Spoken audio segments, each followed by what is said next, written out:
వ్యాసుల వారు రచించారు. కానీ రాసినటువంటిది వినాయకుడు గణపతి రాశారు. ఇది ఎక్కడ రాశారో తెలుసు?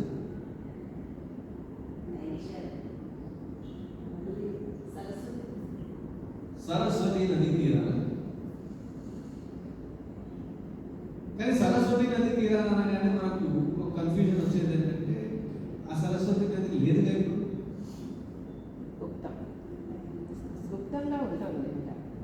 గుప్తంగా ఉంటుంది.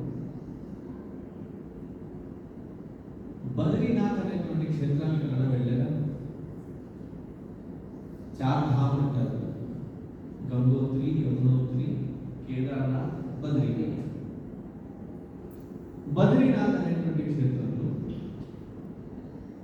మన భారతదేశంలో అత్యధిక చాలా పెద్దమైనటువంటి శాలిగ్రామం విష్ణుమూర్తి యొక్క స్వరూపం. ఆ ఆలయ వెనకాల అలకనంద, ఆ అలకనందను ఆనుకొని అలకనందలో ఒక సంగమం జరుగుతుంది. ఒక 4 కిలోమీటర్ల పర్యంతం మాత్రమే సరస్వతి నది అక్కడ మనకు కనబడుతుంది. సో సరస్వతి నది తీరాన అంటే బద్రీనాథ్ క్షేత్రంలో అక్కడ ఇప్పటికీ 2 గుహలు ఉంటాయి. ఆ 2 గుహలు, ఒకటి వ్యాస గుహ అంటారు, ఇంకోటి గణేష్ గుహ అంటారు. అంటే వాళ్ళిద్దరూ ఒకరి ముందర ఒకరు కూర్చొని మాట్లాడుకున్నటువంటిది, సంబంధించుకున్నటువంటిది కూడా కాదు. ఒకరు ఒక గుహలో కూర్చున్నారు, ఇంకో గుహలో కూర్చున్నారు. ఆకాశ ధ్వని ద్వారా వ్యాసుల వారు తెలియజేస్తుంటే, అంటే టెలికమ్యూనికేషన్. టెలిపతి అంటే ఓన్లీ ఫీలింగ్ వరకే, ఇది కమ్యూనికేషన్. ఈయన చెప్పడము, ఆయన సందేహాలు అడగడము. సో ఇద్దరికి ఒకరొకరు సంప్రదించుకుంటున్నారు. ఎందుకంటే మహాభారతం రాసేటప్పుడే ఆయనకి ఒక స్ఫురణ కలిగి, స్ఫూర్తి కలిగి, నేను మహాభారతం రాయాలని అనుకున్నప్పుడు, ఇంత పెద్ద ఘట్టాన్ని నేను రాయాలంటే ఒక మనిషి కదా సాధ్యం కానటువంటి పని. ఎవరైనా నేను దాన్ని డిక్టేట్ చేస్తుంటే, దాన్ని రాసుకుంటే చాలా తేలిగ్గా రాసుకోవచ్చు. దానికి నారదులు వారు,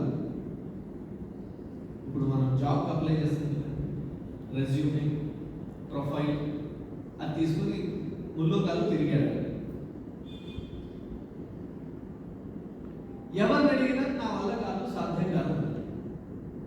అప్పుడు వినాయకుడు ఒకడు గణపతి ఒప్పుకొని ఆయన కొన్ని షరతులు పెట్టాడు. నా దగ్గర ఎక్కువ టైం లేదు, ఎవరైతే చెప్పబోతున్నారో ఆయన ఎక్కడైనా పొరపాటున ఆపాడు అనుకోండి, నేను అక్కడే వదిలిపెట్టేసి వచ్చేస్తాను. అండ్ వినాయక స్వామికి ఇట్లాంటి షరతులు అనేటువంటివి బాగా జగత్ ప్రసిద్ధిగాంచినటువంటివి.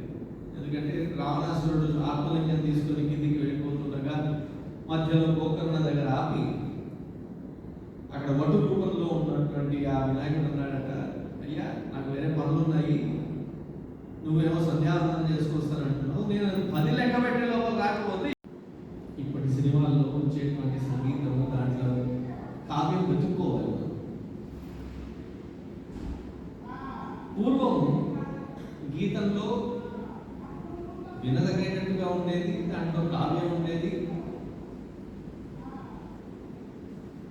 పొరపాటున వాళ్ళ కారులో తీసుకెళ్తారు. వాళ్ళ అబ్బాయి, వాళ్ళ అమ్మగారు అందరూ, మా అబ్బాయి తీసుకెళ్తాడండి మిమ్మల్ని. సో కారులోకి నేను కూర్చున్న వెంటనే వాళ్ళు వాడేటువంటిది, వాళ్ళు వినేటువంటి సంగీతాన్ని ఆన్ చేయగానే ఆ సంగీతం రావడం మొదలైంది. అది విని ఆ అబ్బాయికి కొంచెం నా వచ్చి దాన్ని ఆఫ్ చేయడానికి ట్రై చేశాను.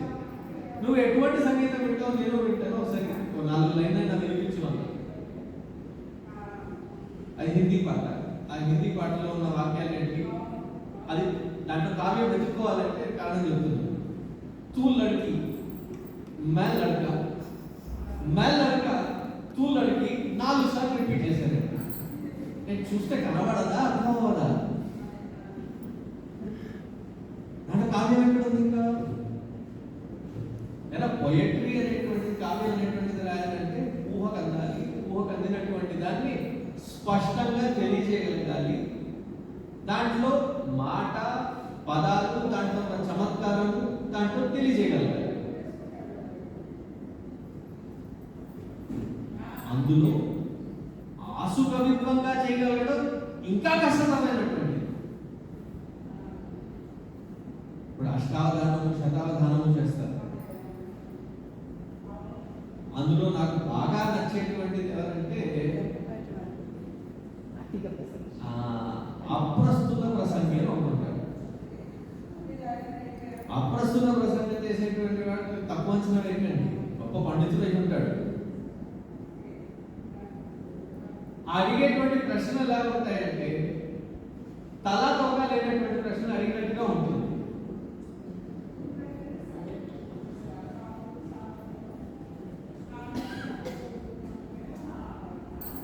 కాలు, భువనం, రోడ్డు, ఈ 3 పదాలు వచ్చేటట్టుగా 4 వాక్యాల్లో రామాయణం చెప్పండి అని అంటాడు. అక్కడ ఉంటుంది ఆ చమత్కారం. దాన్ని అప్పటికప్పుడు తయారు చేసి సృష్టించి చెప్పగలగాలి. ఇంకెవరైనా రాయడానికి ప్రయత్నిస్తే దాన్ని ఫస్ట్ డ్రాఫ్ట్ అంటారు, సెకండ్ డ్రాఫ్ట్ అంటారు, థర్డ్ డ్రాఫ్ట్ అంటారు. అది ఎడిట్ చేసుకుంటూ ఉంటారు. ఆశువైపుల్లో అట్లా ఎడిట్ చేయడానికి కూడా వీలు ఉండదు. ఆ ఎడిటింగ్ అంతా లోపలే జరిగి బయటికి వ్యక్తపరచగలగాలి. వ్యాసుల వారు రచించినటువంటిది అలా ఎన్ని శ్లోకాలు రచించారండి మహాభారతంలో? 1,00,000 శ్లోకాలు. ఆ 1,00,000 శ్లోకాలలో నేను గంట మాట్లాడాలంటే, నిర్విరామంగా మాట్లాడాలంటే ఆయాసం వస్తుంది. ఆయన 1,00,000 శ్లోకాలు చెప్పాలంటే ఇంకెంత ప్రయాసం ఉంటుందో ఆలోచించండి. ఆయన ఈ 1,00,000 శ్లోకాలు చెప్పేటప్పుడు ఆయనకి మధ్య మధ్యలో బ్రేక్ కావాలి. సినిమా చూసే వాళ్ళకి కేవలం చూస్తున్నారు, మీరే దాన్ని ప్రొడ్యూస్ చేయట్లేదు, డైరెక్ట్ చేయట్లేదు, దానికి మ్యూజిక్ కట్టట్లేదు, కేవలం చూడడానికి సినిమాలో మధ్యలో బ్రేక్ కావాలి. అలాంటిది ఈ 1,00,000 శ్లోకాలు చెప్పేటువంటి వాటికి ఎంత ప్రయాసం ఉంటుంది, ఎన్ని బ్రేకులు కావాలో ఆలోచించండి. ఆయన పెట్టిన షరతు ఏమిటి? వినాయక స్వామి మధ్యలో ఎక్కడైనా ఆపావా, ఇక్కడే వదిలిపెట్టి వెళ్ళిపోతాను. ఈయన పెట్టిన షరతు ఏంటి? ప్రతి శ్లోకాన్ని నువ్వు అర్థం చేసుకుంటేనే రాయగలగాలి. మహాభారతంలో వ్యాసుల వారు బాగా తెలివిగా ఈ 1,00,000 శ్లోకాలు అక్కడక్కడ ఆణిముత్యాలు వేశారు. ఎటువంటివి? వినాయకుడంతటి వాడే ఆగి కొద్ది కాలం పాటు ఆలోచించిన దాన్ని అర్థం చేసుకున్న తర్వాత రాయగలిగాడు. అట్లాంటి కొన్ని ఆణిముత్యాలు ఏంటంటే,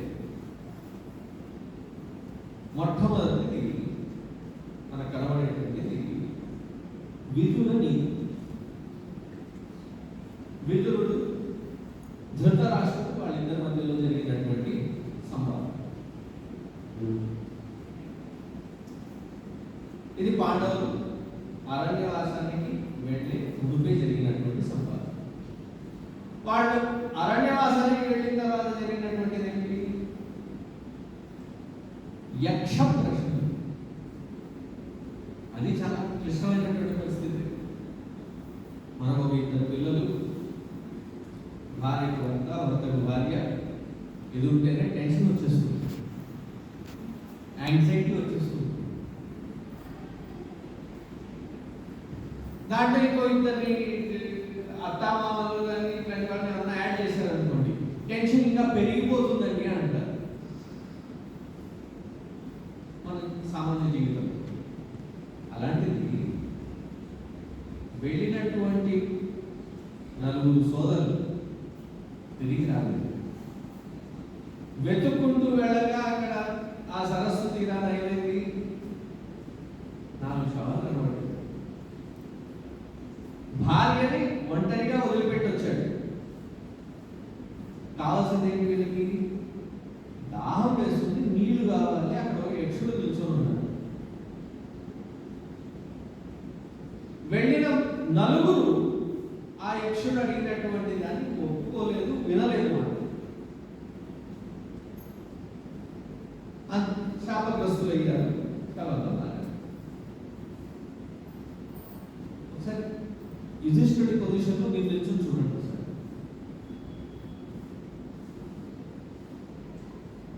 అప్రస్తుత ప్రసంగం అనిపించచ్చు. దాహం వేస్తుంది, నీళ్లు కావాలి, 4 చనిపోయి ఉన్నారు, భార్య పక్క ఉంది, వీడేమో నీళ్లు తీసుకువెళ్ళలేదు.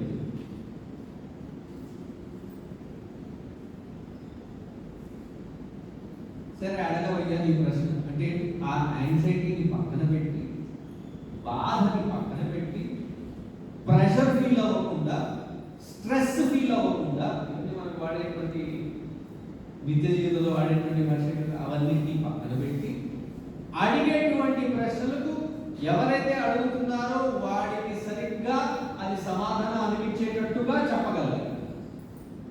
అది యక్ష ప్రశ్న. మొట్టమొదటి ఏంటంటే విదుర నీతి, రెండవది యక్ష ప్రశ్న, మూడవది దాన్ని విదురుడు ఇంతకు మునిపే ధృతరాష్ట్రంతో మాట్లాడున్నాడు. ఈ యుద్ధానికి కారణం, మహాభారత యుద్ధంలో యుద్ధానికి కారణం ఎవరు? కొంతమంది దుర్యోధను అంటారు, కొంతమంది దుశ్శాసనుడు అంటారు, కొంతమంది శకుని అంటారు, కొంతమంది ద్రౌపదీదేవి నవ్వడం వల్ల జరిగింది. ఇలా చాలా కారణాలు చెప్తారు. ప్రముఖ కారణం ధృతరాష్ట్రుడి యొక్క అపనమ్మకం. అది ప్రేమ అనిపించుకోదు, వ్యామోహం. వాత్సల్యం అంటే ప్రొటెక్ట్ చేయగలగాలి, వాళ్ళని ఎదిగేటట్టుగా పెట్టాలి. వాళ్ళ సమూల నాశనానికి కారణమైంది కాదు. ఇది విదురుడు గమనించండి. నేను చెప్పినా వినలేదు, వాళ్ళ అన్నయ్య చెప్పిన మాట వినలేదు. అందుకేం చేశారు? నీకు ఇలా కాదు, సనత్ కుమారుల చేత నీకు బోధన తీసుకొస్తారు. సనత్ కుమారులకు ప్రార్థించి వాళ్ళని పిలిపిస్తే సనత్ కుమారులు ధృతరాష్ట్రుడికి చెప్పినటువంటి బోధనలు సనత్ సుజాతీయం అంటారు. ఎన్నయ్యేపటికి మొట్టమొదటిది విదుర నీతి, యక్ష ప్రశ్నలు, సనత్ సుజాతీయం. నాలుగవది విశ్వవిఖ్యాతమైనటువంటిది, మనందరికీ తెలిసినటువంటిది భగవద్గీత. భగవద్గీతలో ఎన్ని శ్లోకాలు ఉన్నాయండి?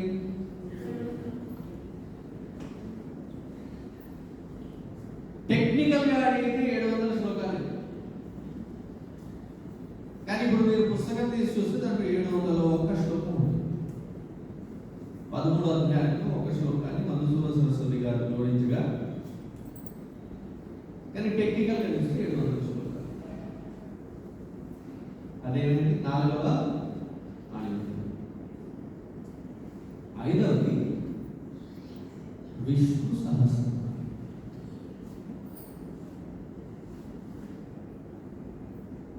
ఈ విష్ణు సహస్రనామంలో ఎవరి మధ్యలో జరిగినటువంటి సంవాదం ఇది? భీష్ముడు మరియు యుధిష్ఠుడి మధ్యలో జరిగింది.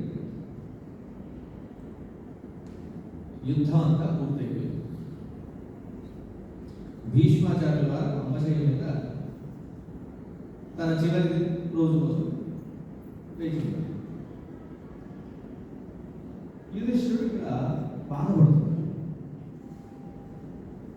నేనేమన్నా మూర్ఖంగా ప్రవర్తించాను? నా వ్యామోహం వల్ల ఇంత హాని జరిగిందా?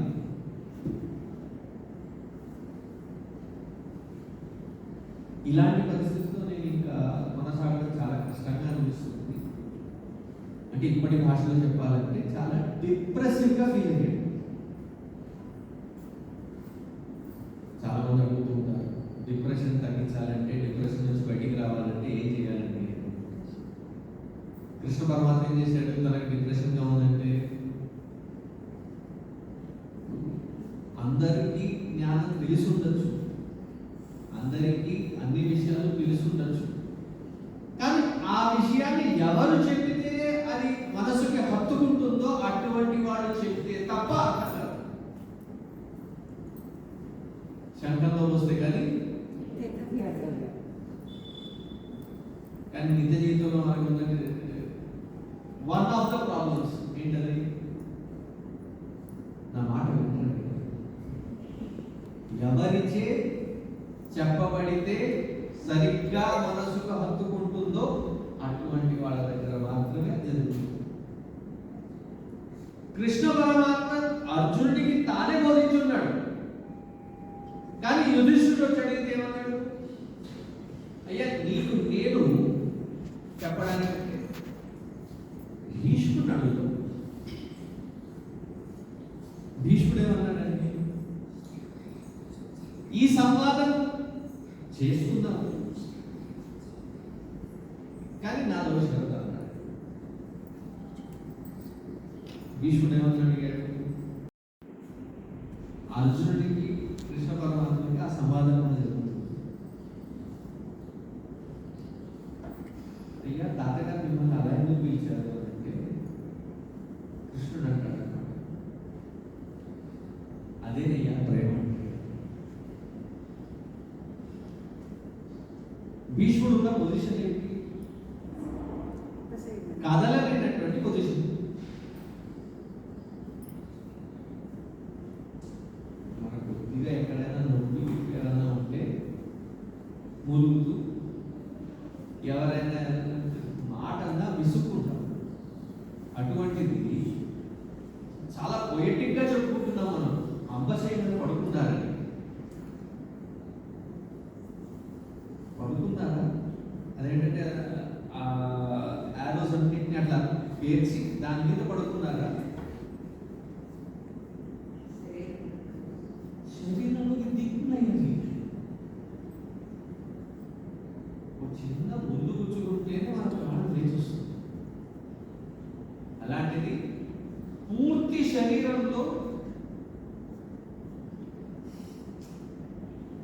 అవన్నిటినీ మాట్లాడంటే భగవంతుని దర్శిస్తే ఆ నొప్పిని విస్మరించి విశేషంగా నువ్వు అడిగేటువంటి ప్రశ్నలకు సమాధానం చెప్పే కోర్పు నిలబడుతుందయ్యా. దయచేసి కృష్ణ పరమాత్మ నాకు వచ్చి నిలబడదు అని కృష్ణుడు అర్థం చేసుకున్నాడు. పాండవులందరూ భీష్ముడి దగ్గరికి వెళ్ళి యుధిష్ఠుడు అడుగుతాడు, ఓ ధర్మ సర్వధర్మాన, 7 ప్రశ్నలు, ఆ 2 శ్లోకాలు 7 ప్రశ్నలు. ఈ 7 ప్రశ్నలకు చెప్పినటువంటి సమాధానం ఏమిటి? విష్ణు సహస్రనామం. అందుకే శంకరాచార్యులు వారు భజగోవిందంలో అంటారనమాట. చివరిగా మొత్తం వేదాంతం అంతా నేర్పేసిన తర్వాత ఎవరైనా చివరిలో వచ్చి ఇంతకీ నేను చెప్పదలుచుకుంది ఏమిటంటే అడిగారు. అటువంటి వాళ్ళ కోసం భగవద్గీత కించిత గీత గంగాజలవ కనిక గేయం గీత నామ సహస్రం. అలా భగవద్గీతను అధ్యయిస్తూ సహస్రనామాన్ని కూడా ప్రతిరోజు చదవండి.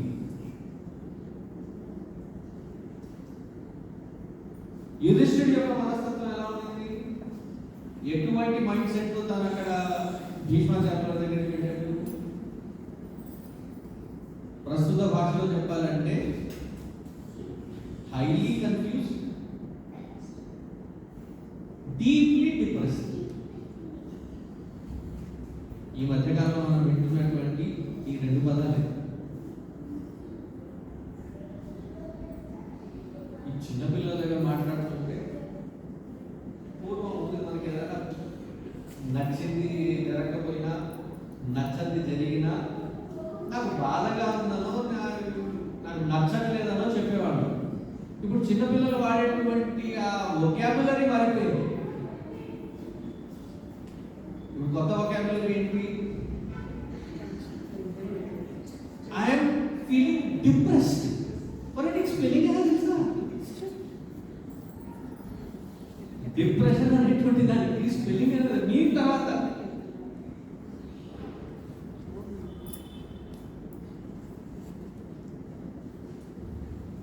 మనం ఇచ్చే సొల్యూషన్ ఏంటి? డిప్రెషన్కి సైకాట్రిస్ట్ దగ్గరికి తీసుకెళ్తాము, మందులు.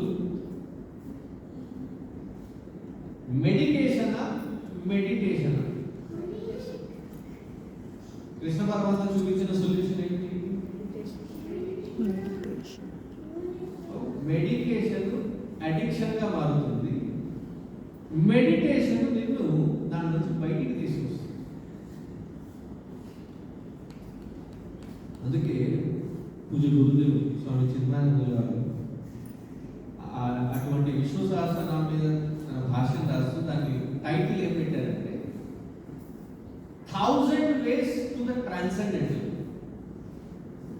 అంటే ఒక్క మెథడ్ కాదు, 1000 మార్గాలుగా ఆ భగవంతుడిని ధ్యానించవచ్చు.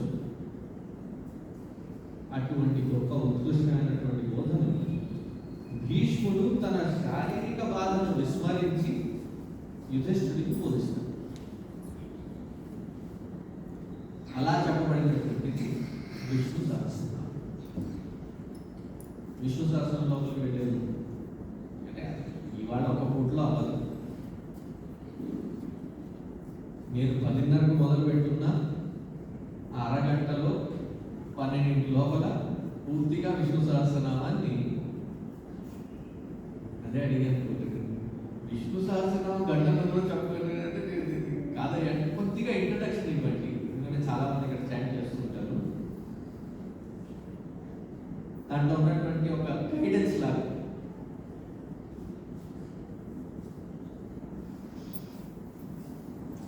పూజా విధులు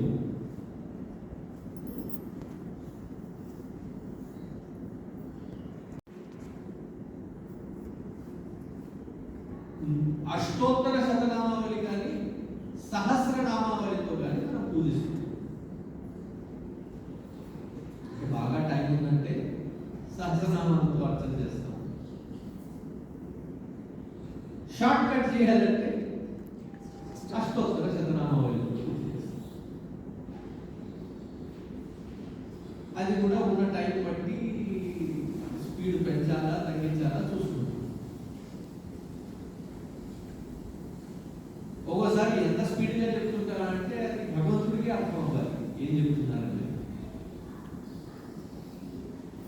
మందిరాల్లో వెళ్ళి మీరు అర్చన చేయించారు, ఓం అర్థమవుతుంది, నమః అర్థమవుతుంది, మధ్యలో ఏమంటున్నాడో ఒక ముఖ అర్థం అవ్వదు.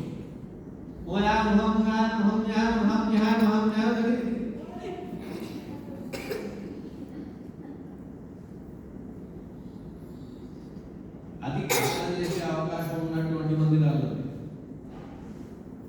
తిరుపతికి వెళ్ళారనుకున్న అక్కడ చెప్పేటువంటి మంత్రం ఒకటే. ఏమిటా మంత్రం?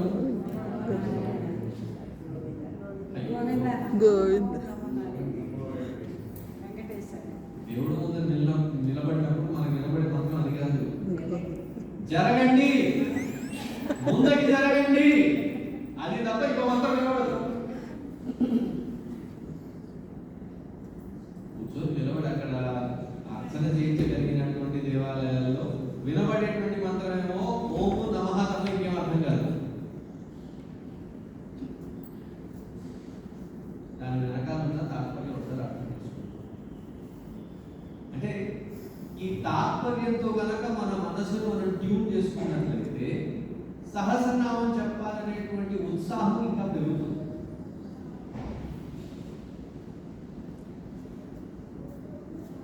షోడశోపచారాలలో మొట్టమొదటి స్టెప్ ఏమిటండి?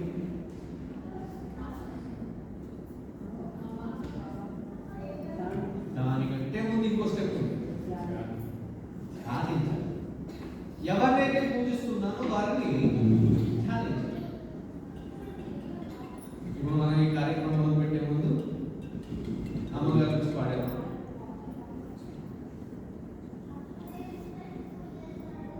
శుక్లాంబరధరం విష్ణు శ్రీవర్ధం చతుర్భుజం ప్రసన్నవదనం శుక్ల అంబరధరం, చతుర్భుజుడైనటువంటి ఆ వినాయక స్వామిని నేను ప్రార్థిస్తూ ఆహ్వానిస్తున్నాను. ప్రతి దేవీ దేవతకు ఒక ధ్యాన శ్లోకము, ధ్యాన స్తోత్రం ఉంటుంది. సింధూరార్ణ విగ్రహాంధ్ర నామానిక్యం, అది అమ్మవారికి. అలాగే నారాయణుడు, శివుడి, రుద్రముందు ధ్యాన శ్లోకాలు, విష్ణు సహస్రనామందు ధ్యాన శ్లోకాలు. ఎటువంటి స్వరూపము ఆ సగుణ సాకార రూపాన్ని వివరిస్తున్నటువంటిదే ధ్యాన శ్లోకం. ధ్యానించి ఆవాహన ఎక్కడి నుంచి పిలుస్తున్నావు ఆ భగవంతుడిని? ఎవరి వలనైతే నేను నా శ్వాస నడుస్తుందో ఆ ఉనికి స్వరూపమైనటువంటి చైతన్య ప్రభుని నేను ఆ బింబంలోకి ఆహ్వానిస్తున్నాను. ఎక్కడి నుంచి? నా ఆత్మస్వరూపమైనటువంటి ఆ చైతన్యతత్వాన్నే ఆ బింబంలోకి ఆహ్వానిస్తాను. ఆహ్వానించిన తర్వాత ఏంటి? మొట్టమొదటి ధ్యానించాను, తర్వాత పిలిచాను. అంటే దాన్ని ఎలా స్వీకరించాలి, ఎలా అర్థం చేసుకోవాలంటే, ఇప్పుడు ఇంటికి అంతా గెస్ట్ వచ్చారు. అతిథి అంటే ఏంటండి? చెప్పా పెట్టకుండా ఊరుకుంటాం. అతిథి, తిథి అంటే డేట్, అతిథి అంటే డేట్ ఇవ్వనటువంటి వాడు. అంటే చెప్పా పెట్టకుండా వచ్చినట్టు, అనుకోకుండా వచ్చినట్టు. అనుకోని వచ్చినటువంటి వాళ్ళు ఏమంటారు?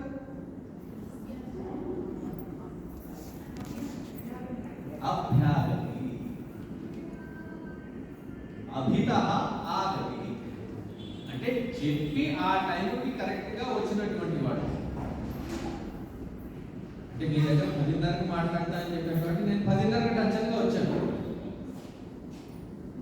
నేను వచ్చినప్పుడు చెల్లె ఉంది.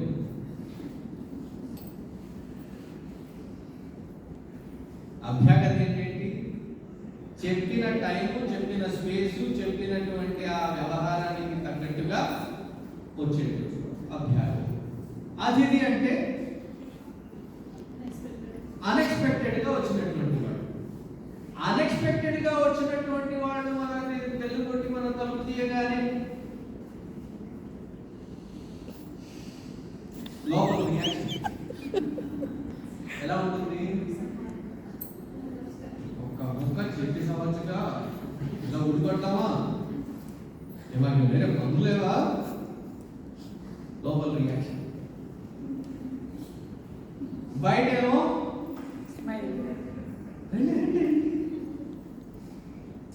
అలాంటిది అతిథి అయినటువంటి వాడు మనకి ఇష్టమైనటువంటి వాడు. అభ్యాగతి గురించి చెప్పట్లేదు. అతిథి అయినటువంటి వాడు మనకి ఇష్టమైనటువంటి వాడు అనుకోండి. మనం చాలా కాలం నుంచి కలవలేదు అనుకోండి. నచ్చనటువంటి వాడు అతిథిగా వస్తే షాక్ అవుతాం. నచ్చినటువంటి వాడు అతిథిగా వస్తే సర్ప్రైజ్ అవుతాం. అందుకే ఇంగ్లీష్లో ఏమంటారు?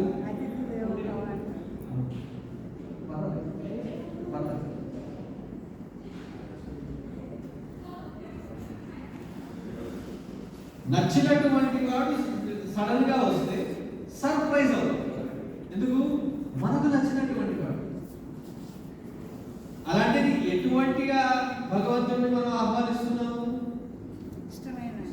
ఇష్టమైనటువంటి వాడు, ఈ ముల్లోకాలకి అధిపతి అయినటువంటి వాడిని ఇక్కడ నా ఎదుట ఆహ్వానిస్తున్నాను.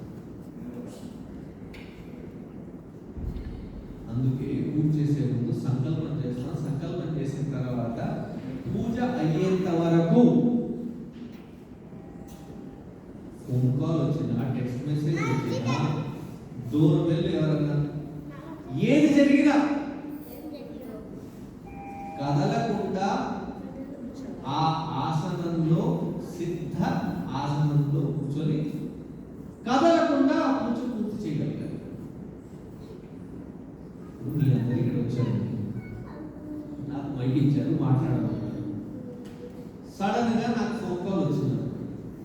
నేను మైక్ కింద పెట్టేసి బయటికి వెళ్ళి మాట్లాడాను, ఇక్కడే మాట్లాడడం మొదలెట్టాను అనుకోండి. మీరు ఎలా ఫీల్ అవుతారు?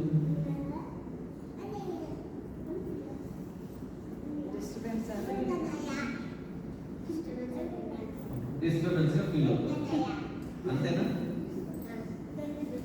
ఇంకొంచెం లోతుగా వెళ్ళాలి, డిస్రెస్పెక్ట్ఫుల్ గా ఫీల్ అవుతారు. ఇంకొంచెం లోతుగా వెళ్ళాలి, కాన్సన్ట్రేషన్ దెబ్బతింటుంది. చెప్పేవాడిది వినేవాడిది ఇద్దరిది. ఇంకా సోమవారం నేను చేస్తే పక్కకి వెళ్ళిపోతుంది, అదే కాన్సన్ట్రేషన్ పక్కకి వెళ్ళిపోతుంది, విసుగు అనిపిస్తుంది, ఇన్సల్టింగ్ గా అనిపిస్తుంది. కరెక్టా? అటువంటిది జగదీశ్వరుడైనటువంటి ఆ పరమాత్మనే ఆహ్వానించిన తర్వాత ఎంత నిష్టగా ఉండాలి మన శ్రద్ధ కదా.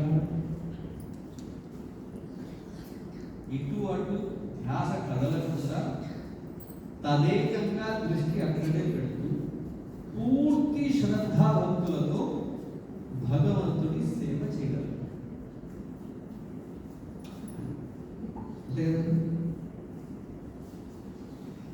ఇక్కడ పూజ చేస్తూ అక్కడ స్టవ్ మీద అది పెట్టారని చూసుకో, పిల్లలు ఊరికి కూర్చోరు, వాళ్ళ వంకాయ దించుకుంది, వాళ్ళ మీద గదమాయిస్తూ కలుస్తూ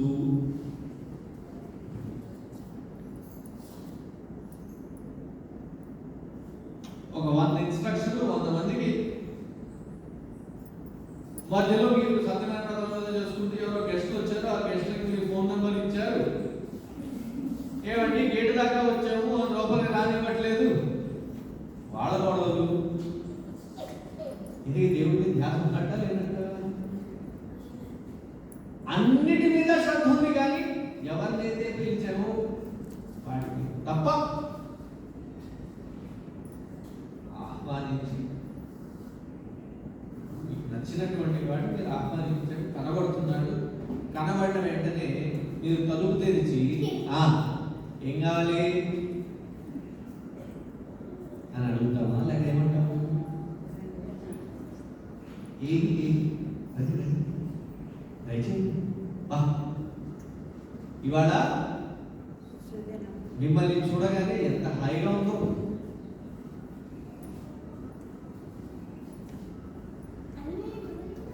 మీరేమన్నా బిజీగా ఉన్నారా? అవన్నీ వెయిట్ చేయొచ్చండి, మీరు రావడమే మా అహోభాగ్యం. లోపలికి ఆహ్వానించి మొట్టమొదటి ఏం చేస్తారు?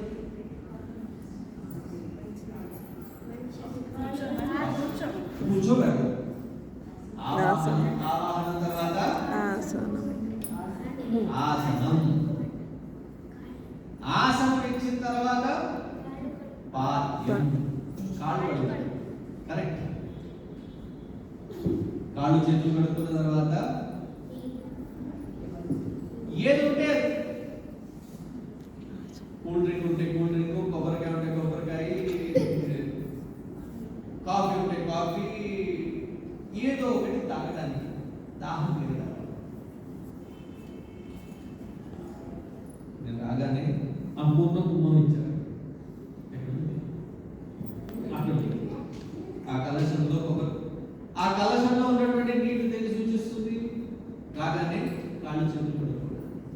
ఆ కొబ్బరికాయ పెట్టారు సేద తీర్చు.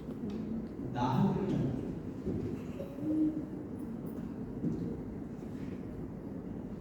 కాళ్ళు చేతులు కడుక్కొని దాహం తీరిన తర్వాత ఎంత దూరం నుంచి వచ్చావు,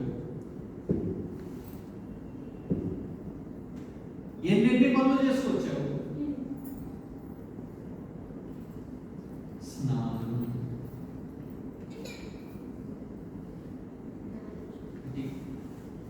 ఇటు పక్కన కొత్తగా, అంటే నేను ఎప్పుడు వెళ్ళలేదు, వినడమే,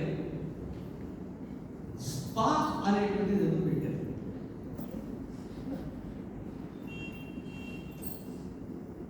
విన్నారా? స్పా ట్రీట్మెంట్ అంటారు.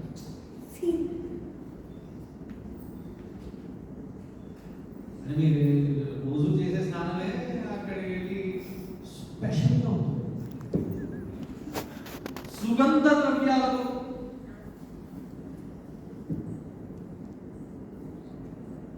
ఆయిల్ ఎసెన్షియల్ ఆయిల్స్ మర్దన, హాట్ స్టోన్స్ తో మసాజింగ్.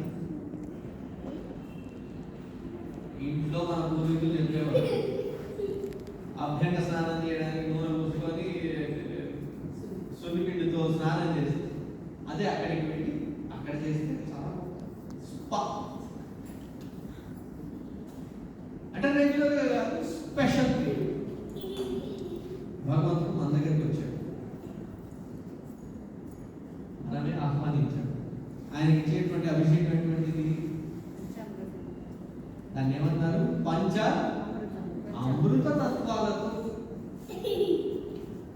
దీన్ని అర్థం చేసుకోకుండా అనేవాడు, దోషాన్ని చూపించేటువంటి వాడు, ఇంత పాలు వేస్ట్ చేస్తున్నారు, దానివల్ల ఎవరికైనా దానం చేయొచ్చు కదా. అటువంటి వాళ్ళకి నేను చెప్పేది ఒకటి, ఇక ప్రపంచంలో ఇంకా పాలే లేదు, చివరి లీటర్ ఇక్కడ ఉంది, దాన్ని ఇక్కడ ధార వస్తున్నారు. అటువంటి కండిషన్లో ఇవ్వడం, ఇక జీవితంలో ఎక్కడ పాలే దొరకనట్టు ఇదే పాలు తీసుకెళ్ళి అక్కడ దానం చేయాల్సిన అవసరం లేదు. ఇది కూడా చేయండి, అది కూడా చేయండి, అది తప్పటం లేదు. దాన్ని చూపిస్తూ దీన్ని తప్పడం ఘోరం.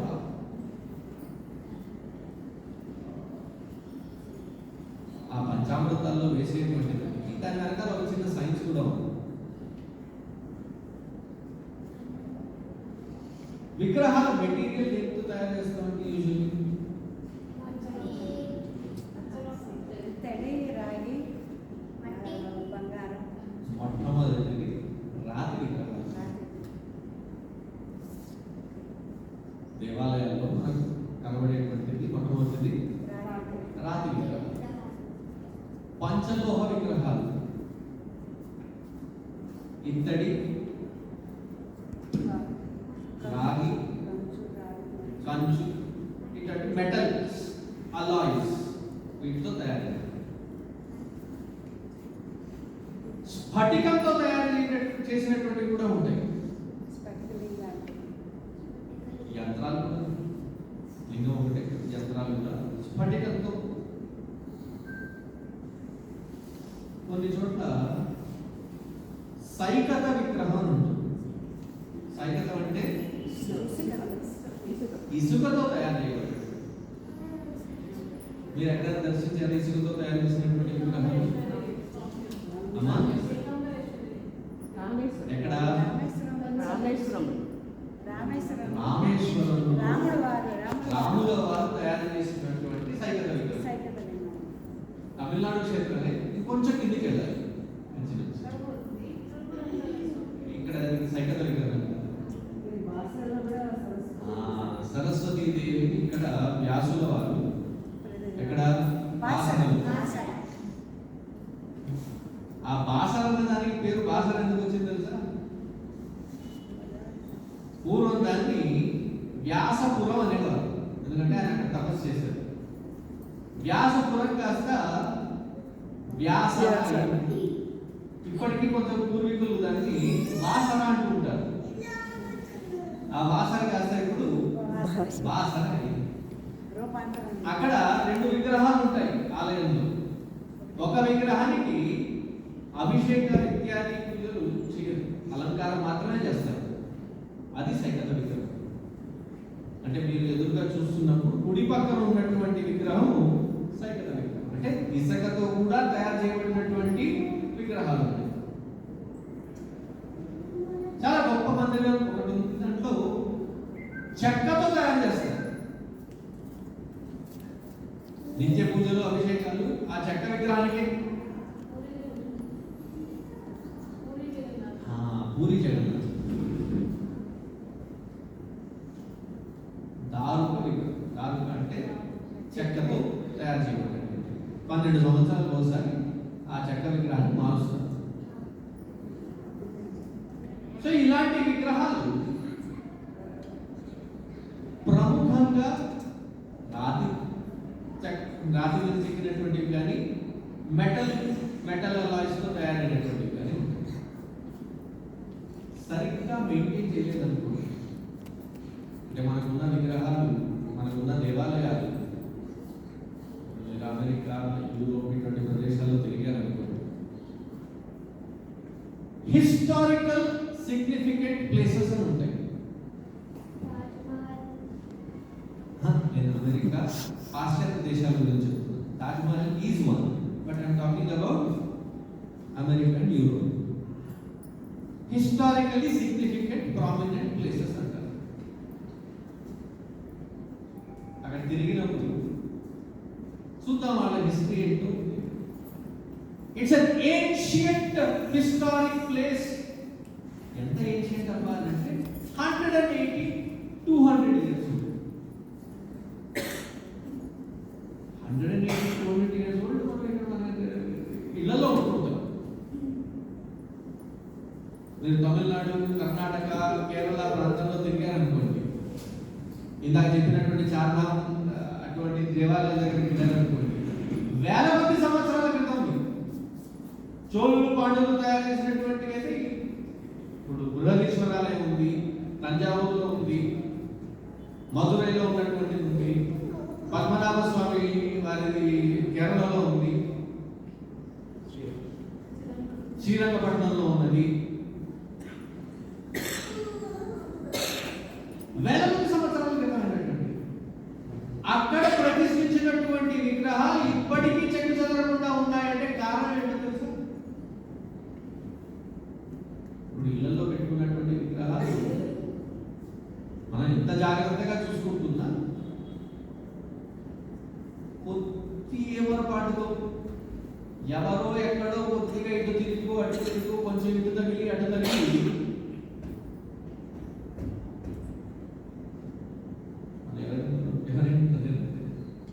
గంట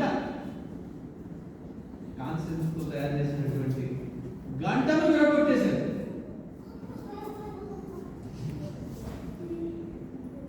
ఆ మెయిన్ విగ్రహం ఏదైతే గర్భగృహంలో పెట్టారో దేవాలయాన్ని 2000 సంవత్సరాలు 3000 సంవత్సరాల క్రితం ఏంటంటే ఆ విగ్రహం ఇప్పటికీ చెక్కు చెదరకుండా ఉన్నది. దానికి కారణం ఏంటి? ఈ పంచామృతాలతో నిత్యము అభిషేకం ఘనంగా చేస్తున్నారు కాబట్టి ది ఎక్స్టర్నల్ సర్ఫేస్, బయట ఉన్నటువంటి ఆ మెటీరియల్ చెక్కు చెదరకుండా దానికి ఇంటిగ్రిటీని మెయింటైన్ చేస్తుంది. ఎప్పుడైతే మనం కొత్తగా ఆవేశం వచ్చేసి వేస్ట్ అయిపోతుంది అని చెప్పి ఆ స్టెప్నే క్యాన్సిల్ చేసేసి అంత ఘోరమైనటువంటి పాపం చేయండి. సో అభిషేకం చేసిన తర్వాత స్నానం చేసిన తర్వాత ఏం చేస్తాము?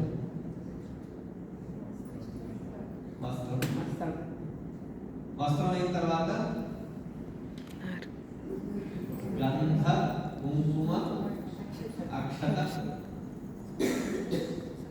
హరిద్రాచూర్ణ సహిత పసుపుతో సహా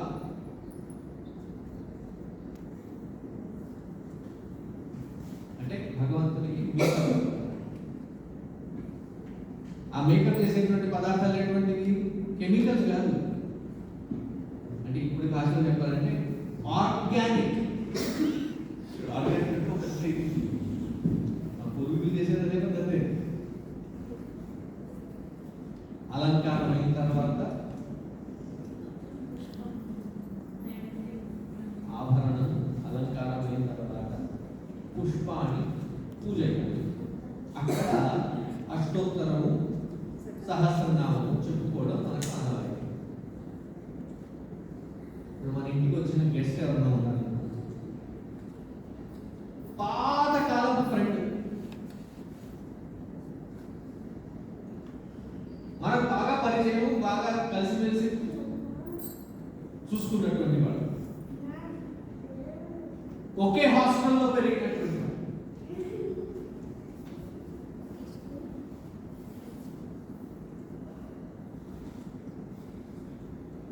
హాస్టల్ నుంచి బయటకు వచ్చిన తర్వాత ఎవరి ఉద్యోగాలు వాళ్ళు చూసుకున్నాము,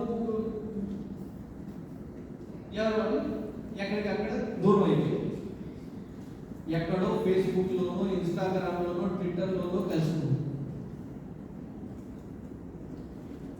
ఒరే ఎలా ఉన్నావా, చాలా రోజులైంది, ఈసారి ఇండియాకి వస్తే నేను తప్పకుండా కలుసుకున్నాను. ఇంటికి పిలిచారు. అంటే 20-30 సంవత్సరాల తర్వాత ఫస్ట్ నేను కలుస్తున్నాను. మీ ఇంట్లో వాళ్ళు కూడా ఎవరు కలవలేదు.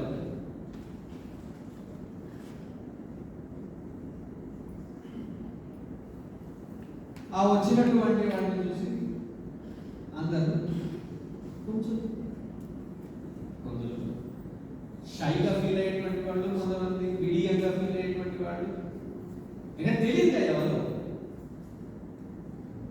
సో ఉన్నటువంటి వాళ్ళందరినీ చూసి, అరే మీరందరూ వీడిని చూసి భయపడతారేంటి, వీడు చిన్నప్పుడు అని పరిచయం చేస్తారు.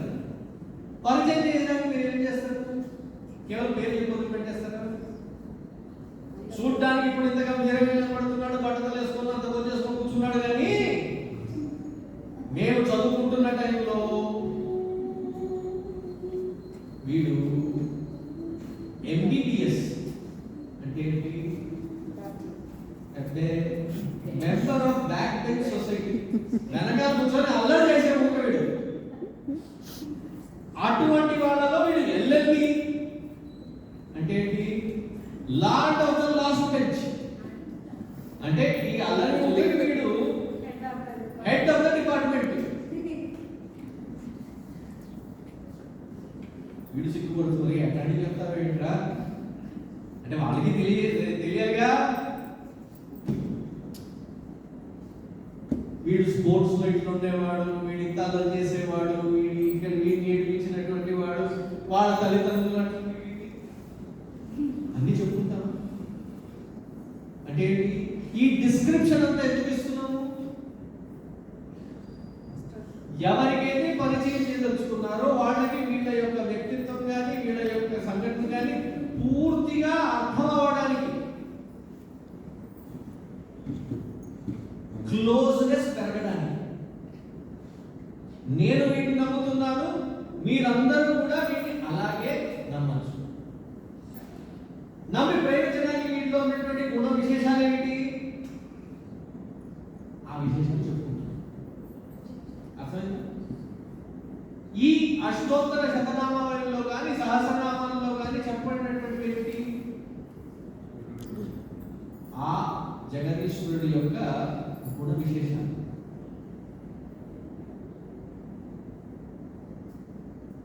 ఇప్పుడు విష్ణు సహస్రనామం మంచి టాపిక్. ఆ నారాయణుడు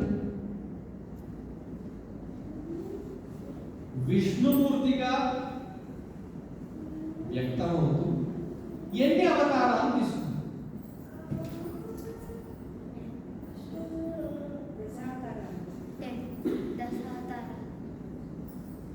అందుకే ఇంట్రెస్టింగ్ టాపిక్. మనం ఏమనుకుంటామంటే ఉన్న అవతారాలు కేవలం 10. అట్లాగే ఇంట్రెస్టింగ్గానే పెడతాను. నెక్స్ట్ క్వశ్చన్, మొట్టమొదటి అవతారం ఏంటండి?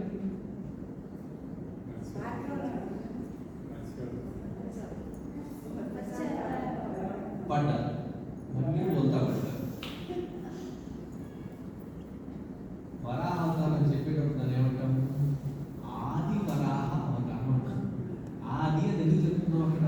మొదటి అవతారం. సంస్కృతంలో కావ్యం రాసేటప్పుడు మిగతా భాషల్లో కాదు, ఆంగ్లంలో రామ కిల్డ్ రావణ అంటే రాముడు రావణుని చంపేశాడు. కరెక్ట్, సింపుల్ లాంగ్వేజ్, చంపేశాడు. మీరు రాముడి ప్లేస్ లో రావణుని పెట్టి, రావణుడి ప్లేస్ లో రాముడు పెట్టి ఇంగ్లీష్ సెంటెన్స్ మళ్ళీ చెప్పండి. మీనింగే మారిపోయిందిగా. సంస్కృతంలో అలా ఉండదు. రామ రావణం హంతి, హంతి రావణం రామ. మీరు ఇటు తిరిగి అటు తిప్పి ఎటు తిప్పినా మీనింగ్ మారదు. అందుచేత పోయట్రీ రాసేటప్పుడు ఏం చేస్తారంటే కేవలం ప్రాస కోసం కాదు, ఆ పోయట్రీ రాసేటప్పుడు, కావ్యం రాసేటప్పుడు ఆ కావ్యంలో కొన్ని అర్థం చేసుకొని చేయాలి. ఇప్పుడు భగవద్గీత కానీ విష్ణు సహస్రనామం కానీ రాసినటువంటి ఛందస్సు అనుష్ఠుప్ ఛందస్సు అంటారు. సంకల్పంలో కూడా చెప్పుకుంటారు దాన్ని, అనుష్ఠుప్ ఛంద అని. ఆ అనుష్ఠుప్ ఛందస్సులో 4 పాదాలు ఉంటాయి. ఆ 4 పాదాల్లో ప్రతి పాదంలో గురు కానీ లఘు కానీ వాడినటువంటి అక్షరానికి ఒక గుణం ఉంటుంది. ఆ గుణం సహితంగా రాయాలి. ఇష్టానుసారంగా ఎటువంటి రాయలేదు. అలా ఛందోబద్ధంగా రాసినటువంటి దశావతార స్తోత్రంలో మత్స్య కూర్మ వరాహ అని చెప్పబడినటువంటిది. కానీ మొట్టమొదటి అవతారం ఏంటి? ఆది వరాహ అవతారం నేర్చుకోండి. ఎందుకంటే మర్చిపోకుండా గుర్తుంటుంది. మొట్టమొదటి అవతారం ఏంటి? ఆది వరా. మొట్టమొదటి అవతారం ఆది వరాహ. ఎన్ని అవతారాలు? అది కాదండి, లెక్కలేనండి, లెక్కలేనండి అవతారాలలో. దీన్ని అర్థం చేసుకోవడానికి ఒక చిన్న కాన్సెప్ట్ చెప్తాను. ఒక ఫేమస్ డైరెక్టర్ పేరు చెప్పండి, మూవీ డైరెక్టర్ పేరు చెప్పండి.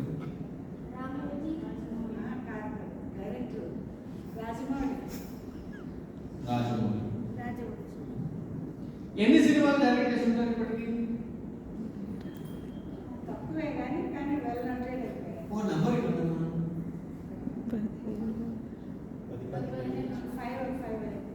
5 ఒక 15 మూవీస్ చేసి ఉంటారు.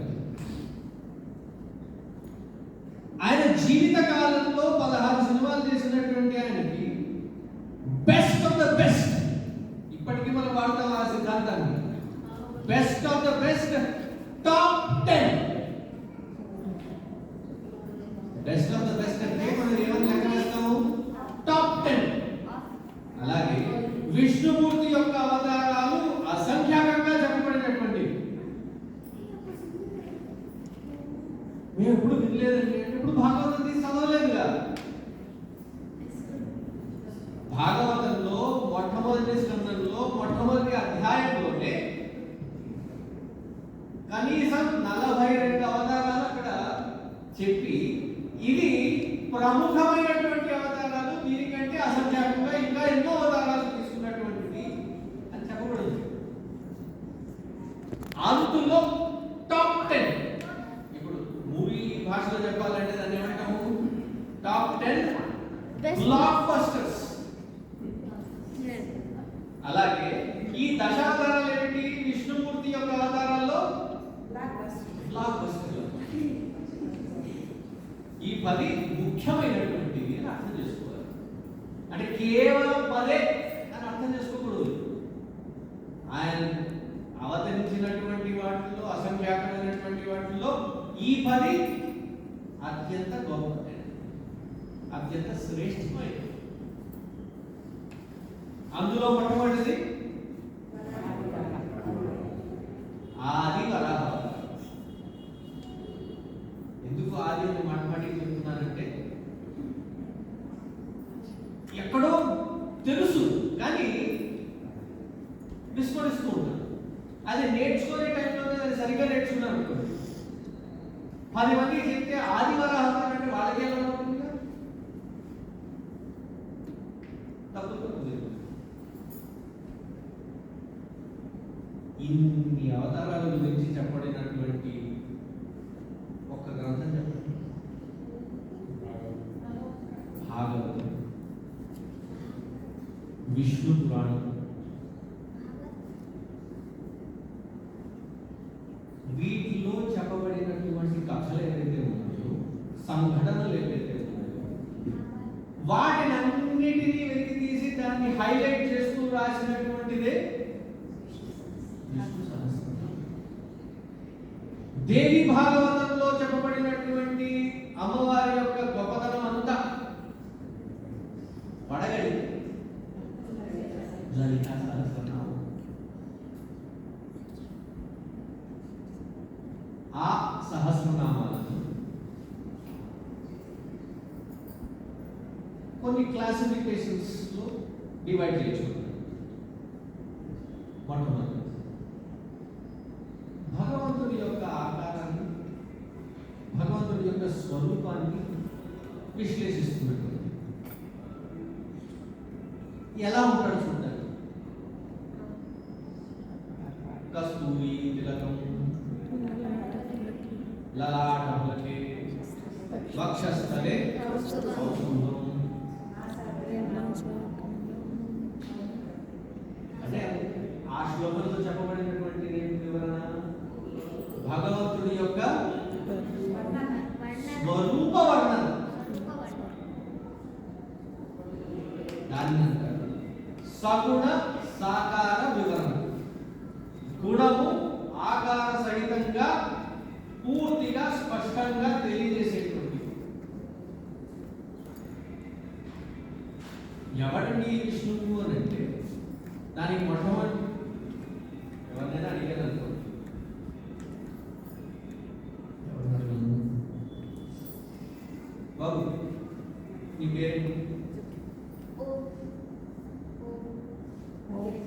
పూర్తి పేరు చెప్పు. ఓం ఓజా. కూర్చో. Thank you. ఎవరిని పేరు అడిగినా నేను ఇంట్లో ఎక్కడైనా వేరే పిలుస్తారా? నాన్న బుజ్జి కన్నా ఏమని పిలుస్తారు?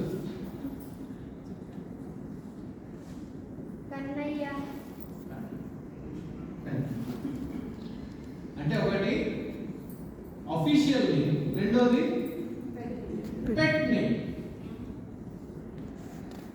పబ్లిక్ లో అడగగానే ఫస్ట్ చెప్పింది ఏంటి? Official name. రెండు ఒరిజినల్ దాంట్లో నకిలీ ఏం లేదు, రెండు ఒరిజినలే. ఒకటి ముద్దుగా పిలుచుకునేటువంటిది, ఒకటి పబ్లిక్ లో చెప్పేటువంటిది. చెప్పేదేమో విష్ణు సహస్రనామం. విష్ణు సహస్రనామం ఆ టైటిల్ లోనే ఏమని చెప్పారు? విష్ణు యొక్క సహస్రనామాలు. కానీ మొట్టమొదటి అఫీషియల్ గా చెప్పుకున్నటువంటి పేరేంటి అక్కడ? విష్ణు కాదు.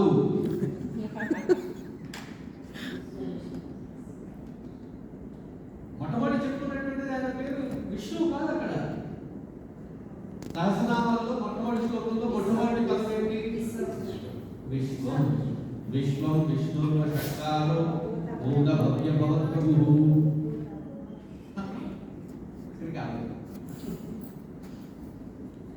మొట్టమొదటి నామం ఏంటంటే విశ్వం. విష్ణువు కాదు. గమనించారు ఎప్పుడైనా ఆలోచించారు? విష్ణు సహస్రనామం అని చెప్తూ విష్ణువు అని మొట్టమొదటి పేరు చెప్పకుండా విశ్వం అన్నారు ఏంటి? ఏమిటి విషయం?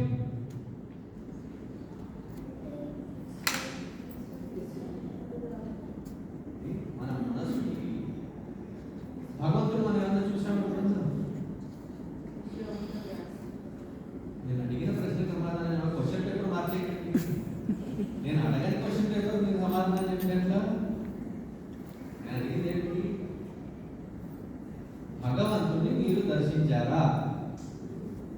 ఫోటోలు అని చెప్పకండి. ప్రత్యక్షంగా మీ స్వానుభూతితో భగవంతుడిని మీరు దర్శించారా? మనకు అనుభూతి లేదు. సెల్ ఫోన్ అనగానే మీ మనసులో ఒక ఆకారం వచ్చిందా? ఒక రూపం వచ్చిందా?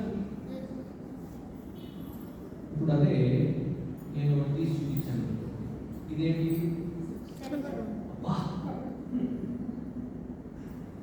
నా దగ్గర ఉన్నటువంటిదే మీ దగ్గర ఉండకపోవచ్చు, కానీ ఇలాంటివి ఎన్నో అనుభవించున్నాను కాబట్టి దాని గురించి నేను చెప్పగానే మీకు ఒక స్ఫురణ కలుగుతుంది. దాన్ని చూపించగానే దాని నామము, దాని వ్యవహారం మీకు అర్థమవుతుంది.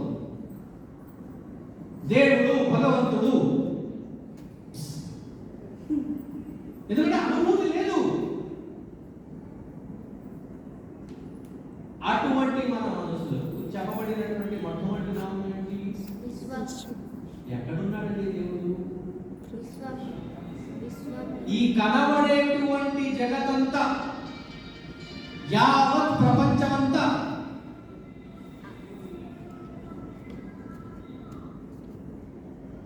ఏమిటండి? భగవంతుడి యొక్క సాక్షాత్ స్వరూపమే.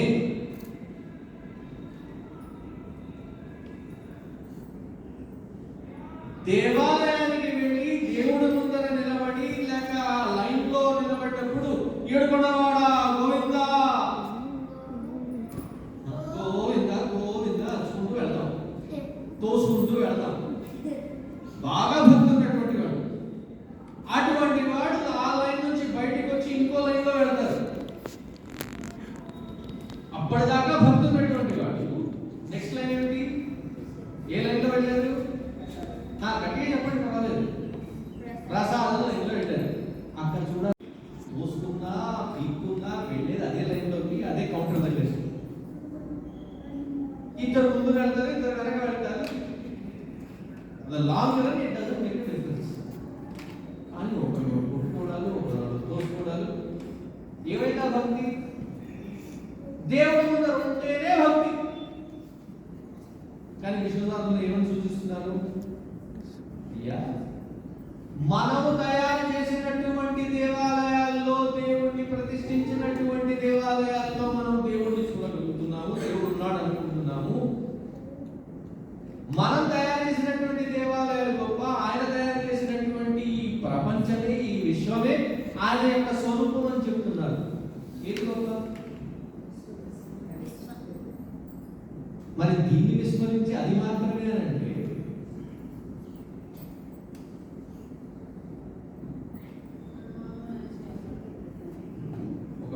ప్రియురాల దగ్గరికి వెళ్ళాడు. ప్రియా, కుడివైపుకు తిరుగు, నేను ఎడమవైపు నుంచి చూస్తేనే ప్రేమ పొందుతుంది, కుడివైపు చూస్తే ప్రేమ రావట్లేదు అన్నారు అనుకోండి. నీ రైట్ సైడ్ ప్రొఫైల్ మాత్రమే నచ్చుతుంది, లెఫ్ట్ సైడ్ నచ్చట్లేదు అన్నారు అనుకోండి, అక్కడే తెగిపోతుంది సంబంధం. నచ్చితే పూర్తిగా అవునా కదా? దేవుడు ఎక్కడున్నాడు? ఇందుగలడు అందులేడని అందరికీ తెలిసిన విషయమే.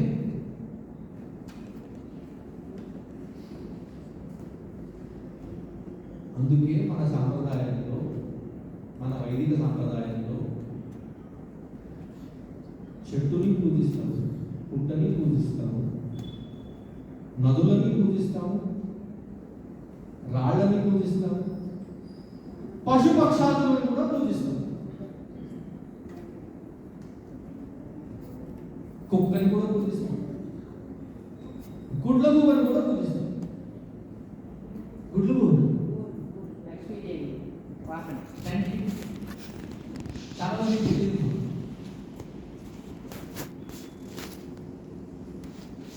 హిందీలో ఒక తిట్టుగా వాడతారు దాన్ని, పుల్లుకి పట్టే అంటే అక్కడ ఆ తిట్టులో కూడా చాలా ఆంతర్యం ఉంది. పుల్లుకి పట్టే ఎక్కడైతే గుడ్లకు ఆహ్వానిస్తున్నాడు. ఆ చెట్టులో కూడా 1000 ఏళ్ళు వర్ధిల్లు కాక అనేది చెప్తున్నారే కానీ పశువుని పూజిస్తున్నాము, చెట్లని పూజిస్తున్నాము, పూజింపరానటువంటి పదార్థమే లేదు.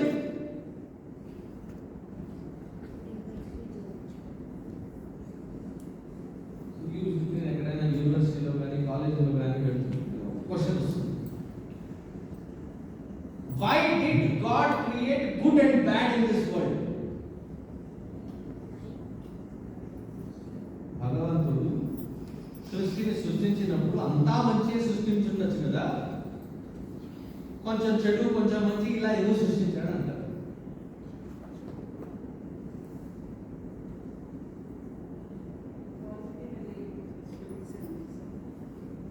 క్వశ్చన్ అర్థమైంది? నేను సమాధానం ఏమంటానంటే మీ క్వశ్చన్ రాంగ్ అండి. ఎందుకు రాంగ్ చెప్తాను? ప్రపంచంలో ఏ పదార్థము చెడు కాదు మంచి కాదు. విషం మంచిగా చెడు అదే విషయము అదే విషం మెడిసిన్ గా కూడా వాడతాం. కత్తి మంచిగా చెడు కట్ చేసుకునేవాడు. క్వశ్చన్ పేపర్ మార్చకండి అమ్మా. ఉపయోగించేటువంటి వాడి యొక్క ఇంటెన్షన్ అడగట్లేదు నేను.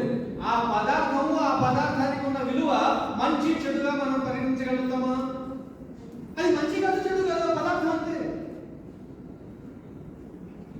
కానీ మనం ఏమని కన్క్లూడ్ చేస్తున్నాము? కొంతవరకు ప్రపంచంలో విషం అనగానే అది చెడు అనేసాము. కత్తి గన్ను ఇట్లాంటివి అనగానే యూజ్ చేసేటువంటి వాడి ఇంటెన్షన్ గురించి చెప్తున్నాం. పదార్థం యొక్క గుణం కాదది. మంచి చెడు అనేటువంటిది ఈ ప్రపంచం యొక్క గుణం కాదది. మన మనస్సు యొక్క స్థాయి ఏ విధంగా ఉందో ఆ దృష్టితో చూసినప్పుడే అది మంచిగా కనబడుతుంది లేదా చెడుగా కనబడుతుంది. As you are so is the world. Correct.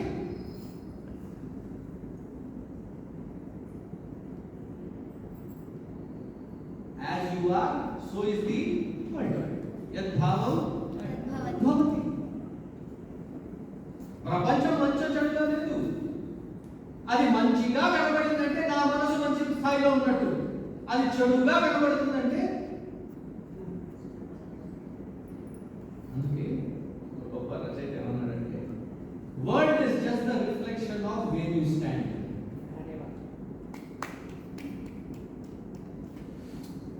నా మనస్థితి ఏ విధంగా అయితే ఉందో, నా మనోభావం ఏ విధంగా అయితే ఉందో ప్రపంచం అలా కనబడుతుంది. నాకు ప్రమోషన్ వచ్చింది, నాకు అరియర్స్ వచ్చాయి, నా పిల్లవాడికి ఫస్ట్ ర్యాంక్ వచ్చింది, 10 మంది గుర్తించారు, ఏముంది కదా రోజు కదా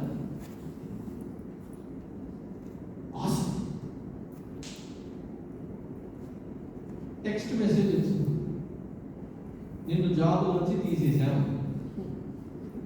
అదే ప్రపంచం ఇప్పుడు ఎలా కనబడుతుంది? డిసప్పాయింటింగ్ గా బ్యాడ్ గా కనబడుతుంది. ఎందుకు ఇలా? ప్రపంచం అలా లేదు. ఈ పాయింట్ సరిగ్గా గమనించండి. World is neither good not bad. Goodness and badness is in our mind. Then what about the world? It is divine. Divine and pure. It is pure, therefore it is divine. ప్రపంచము మంచి చెడు అని కాదు, అది చైతన్య స్వరూపం. అందుకే ప్రహ్లాదుడు ఏమన్నాడు? ఇందుగలడు సందేహం. అంటే దాని అర్థం ఏమిటి మరి? ఎక్కడ చూసినా ఆయన గ్రహించండి సరిగ్గా. చైతన్య చైతన్యహీనమైనటువంటి స్తంభంలో కూడా పరమాత్మను దర్శించినటువంటి వాడు ప్రహ్లాదుడు, చైతన్యంలో కూడా పరమాత్మని దర్శించినటువంటి వాడు రాక్షసుడు హిరణ్యకశిపుడు. ప్రహ్లాదుడు వాళ్ళ నాన్న హిరణ్యకశిపుడు.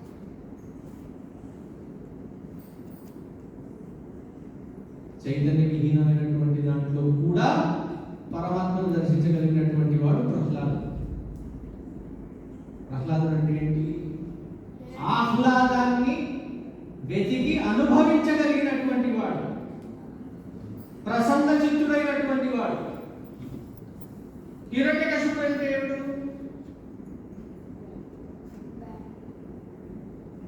హిరణ్యం అంటే ఏమిటి? బంగారం. కశిపుడు అంటే వాళ్ళిద్దరు అందములు. హిరణ్యాక్షుడు, హిరణ్యకశిపుడు. హిరణ్యాక్షుడు మనీ మైండెడ్. అక్షం అంటే ఏంటి?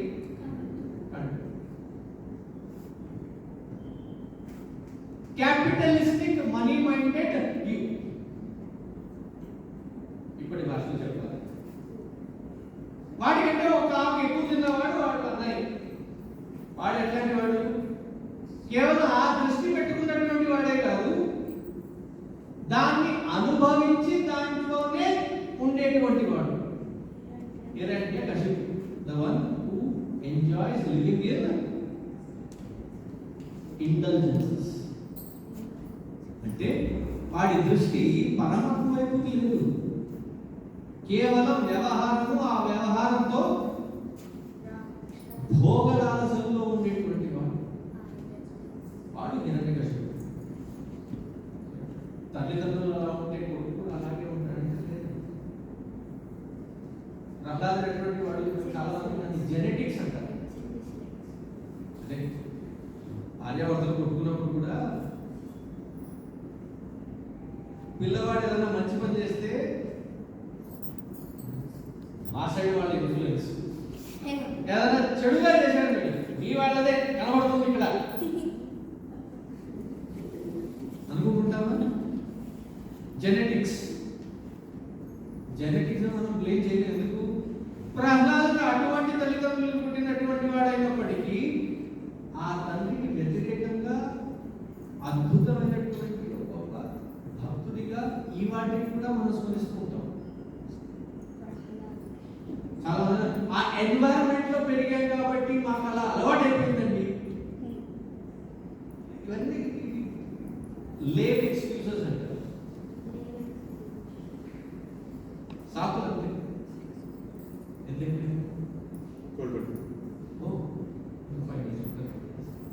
అంటే వాళ్ళు హాఫ్ అన్ అవర్ లేట్ వచ్చాక నా హక్కుగా హాఫ్ అన్ అవర్ తీసుకుంటారు. వాడు కరెక్ట్గా 10:30 కూర్చుంటే వాటికి మూసి అయిపోయింది. పర్వాలేదు 5 నిమిషాలు. ఈ సహస్రనామము చదవడం వల్ల మనకు వచ్చేటువంటి అనుభూతి ఎటువంటిది? ఎటువంటి వాతావరణంలో పెరుగుతున్నా, ఎటువంటి అనుభూతులు కలుగుతున్నా, మనం మన పూర్వీకులు వాళ్ళ యొక్క సంస్కారం మనల్ని బలహీనపరుస్తున్నా, సహస్రనామ పఠనం వలన ప్రహ్లాదుడి వలె స్తంభంలో కూడా పరమాత్మను గ్రహించి అనుభవించగలిగేటువంటి దిక్సూచి ఆ సహస్రనామం. ఇది విన్న తర్వాత కూడా ప్రపంచంలో నాకు ఆ పరమాత్మ కనబడటం లేదు అనేటువంటి వాడిని ఏమనాలి?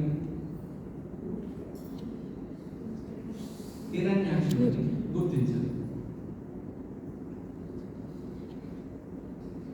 పరమాత్మ వచ్చి స్వయంగా తన ముందర నిల్చున్నాను ఏమన్నాడు?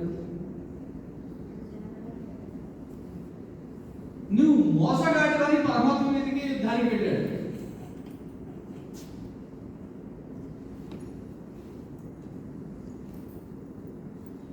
సో విశ్వం అంటే ఏంటి? విష్ణువు యొక్క ఆనామం దేని సూచిస్తున్నది? చరాచర జగత్తులో ఉన్నటువంటి ప్రతి పదార్థము ఆ భగవంతుడి యొక్క స్వరూపమే.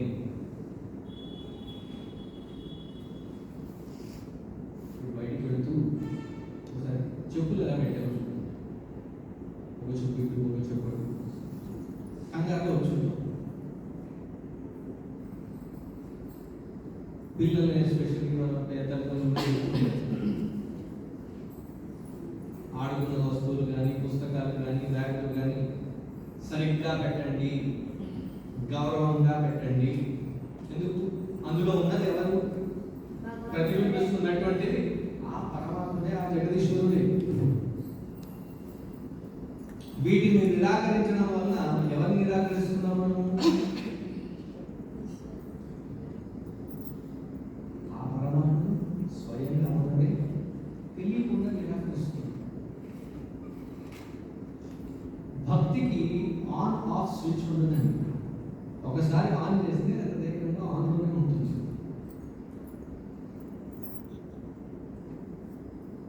అది మన ఎలక్ట్రిసిటీ బోర్డు లాగా కరెంట్ ఆన్ ఆఫ్ తీసేది లాగా ఉండదు.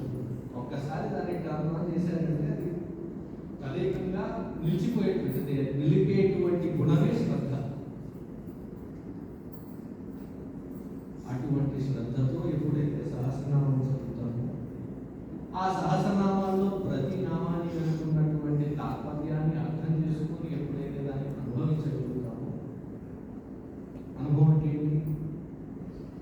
పరమాత్మ ఎక్కడో లేడు, ఎక్కడో దాటి ఏదో చేస్తే దొరికేవాడు కాదు. అనునిత్యము ప్రతి అనుభూతిలో కనబడేటువంటి వాడే ఆ పరమాత్మ. దాన్ని అనుభవించగలిగేటువంటి వాడే ఇక్కడికి ముగిస్తాను. ఎందుకంటే కంటిన్యూస్గా సాగుతూనే ఉంటుంది. మనం శాంతి పాఠం చెప్పిన తర్వాత ప్రసాదం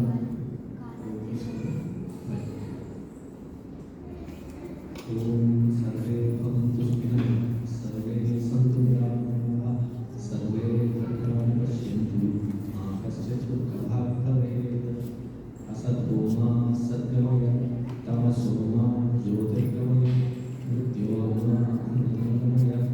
ఓం పూర్ణమదః పూర్ణమిదం పూర్ణాత్ పూర్ణముదచ్యతే పూర్ణస్య పూర్ణమాదాయ పూర్ణమేవావశిష్యతే.